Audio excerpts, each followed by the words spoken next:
이민경 박사와 함께하는 힐링 스토리, 모세의 태아기 심리분석, 모세의 태아기 치유.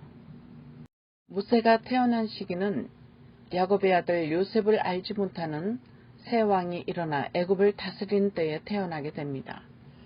이스라엘 자손이 번성하자 애굽 왕 바로는 산파들을 불러 이스라엘의 모든 남자애는 태어나는 즉시 죽이라는 명령을 내립니다. 이렇게 모세는 남자아이로 태어나면 그 즉시 죽을 수밖에 없는 위기의 상황에 엄마 요게벳은 모세를 임신하게 됩니다. 산모는 태아를 임신하게 되면 출산하는 것보다 더 많은 신경을 써야 하는데 그 중에 가장 중요한 것은 엄마 마음이 평안함을 가져야 되는 것이죠. 태아는 산모의 모든 감정을 그대로 공유하게 됩니다. 그래서 산모는 태아의 임신을 알게 된 그날부터 모든 것을 태아에게 맞추어 자신의 감정이나 습관, 생각과 마음을 돌봐야 하며 먹는 음식과 듣는 소리들도 세심한 배려 속에서 태아를 양육해야 하는 것이지요. 그럼에도 불구하고 모세는 엄마 요게벳으로부터 세심한 돌봄을 받을 수 없는 상황이 되어버렸습니다. 엄마 요게벳과 가족들은 모세가 임신된 것을 기뻐하였겠지만 혹시 아들이면 어쩌나 하는 불안감으로 엄마 요게벳은 태중의 아기가 딸이었기를 간절히 바랬을 것입니다. 모세처럼 태중의 아기는 아들인데 엄마나 가족이 딸이기를 원할 경우 태아는 자신의 정체성에 대해 혼란을 경험하기도 합니다. 간혹 아들이기를 바라는 부모님의 태아가 딸일 경우에도 태아 자신은 가족들이 원하는 딸과 아들이 아니라는 것을 태아는 알고 있습니다. 모세처럼 딸이 아닌 아들로 태어나야 하는 아기들은 사랑하는 가족들로부터 사랑받지 못하거나 버림을 받을 수 있다는 불안함과 두려움을 가지게 됩니다. 엄마 요게벳도 태중의 아기가 아들일 경우 죽을 수 있다는 것을 알고 있기에 모세를 임신하여 출산하는 날까지 불안함과 죽음에 대한 두려움을 가지고 있었을 것입니다. 태아는 태중에 있어도 밖에서 하는 말들은 소리로 들을 수가 있습니다. 언어의 내용은 모르지만 소리에서 나오는 감정을 태아가 느낄 수 있다는 것이죠. 그러기에 모세의 아기는 엄마의 태중에서부터 가족이 느끼는 두려움과 엄마의 불안함, 자신의 정체성에 대한 불안함을 가지고 출생하였다고 볼 수 있습니다. 태아 모세의 불안함과 죽음에 대한 두려움은 현실이 되어버렸습니다. 가족들로부터 축하받으며 태어나야 할 아기가 아들로 태어나는 바람에 죽어야 하는 위기에 처하게 됩니다.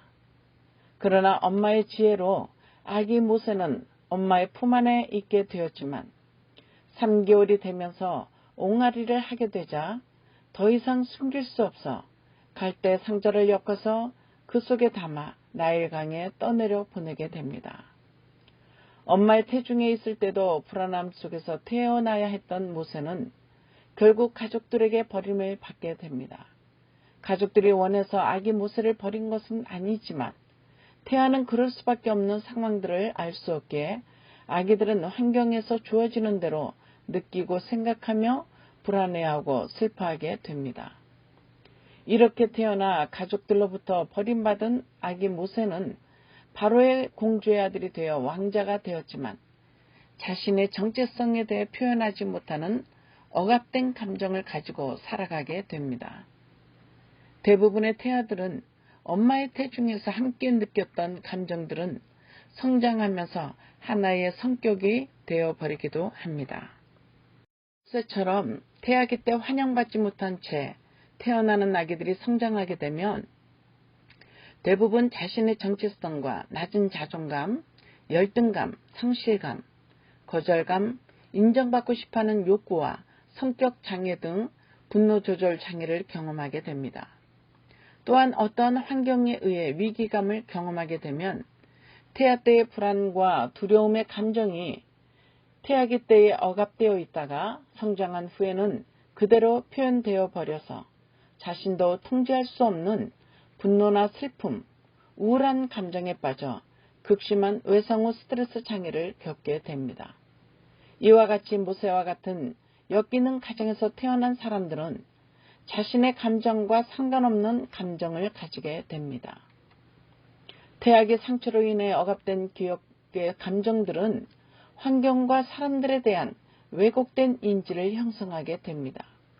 모세가 애굽인이 이스라엘 사람을 구타하는 모습을 보고 분을 참지 못하여 애굽 사람을 때려 죽여서 모래 속에 감춰버리고 미디안 땅으로 도망을 치듯이 반사회적인 성향을 보이게 되는 것입니다. 이처럼 자신의 감정이 통제되지 않는다면 반드시 전문가의 도움을 받아야 합니다. 또한 하나님은 상한 마음을 아시는 분이시기에 하나님께 상한 마음의 감정을 속이지 말고 정직하게 자신의 마음과 감정을 표현해야 합니다. 모세와 같은 태학의 상처가 있는 경우 태학의 치유는 무의식에 잠재되어 자신이 느끼지 못하는 기억을 치유하는 것으로 기억 치유라고도 하고 태학의 치유라고도 합니다.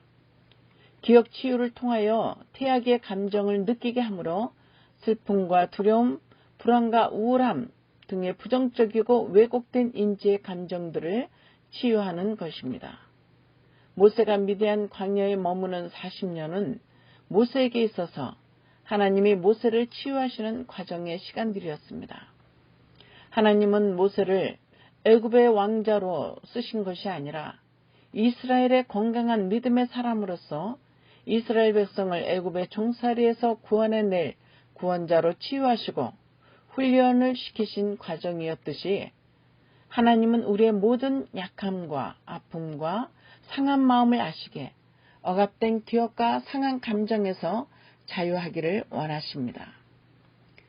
모세처럼 엮이는 가정에서 태어나 태학의 상처로 인해 자신의 감정이 통제되지 않으므로 고통 중에 있는 내담자들을 태학의 치유를 통해 정체성을 회복하고 불안감과 우울감, 슬픔과 분노, 왜곡된 인지와 성격 장애 성향을 가진 분들을 치유함으로 건강한 생활을 하는 모습을 많이 보게 되었습니다.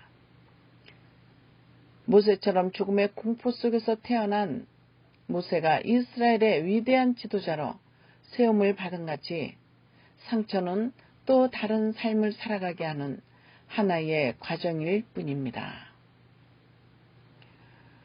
도움이 되셨다면 좋아요, 구독은 큰 힘이 됩니다.